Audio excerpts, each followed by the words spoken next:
شوف الإعادة الآن، حيدر أسلم، ولكن نعم محسن لمدح لم يستطع إيقاف حيدر إلا بالخطأ. تركوها الوحيد، وحيد وعمر الكهالي، وحيد وعمر الكهالي. ضربة جزاء لشعب حضرموت. الخياط هل يسجل هدفه الأول في الدوري في العاصمة وأمام جمهوره السابق نادي الأهلي؟ جول! الخياط يأتي بالهدف الخياط يأتي بالهدف الأول.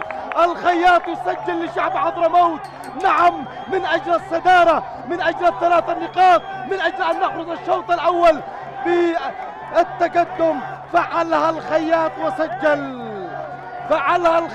وسجل، إذا هدف أول لمصلحة شعب حضرموت. نعم، حاولوا، سيطروا، ضربة جزاء لحيدر أسلم، تقدم له وحيد الخياط.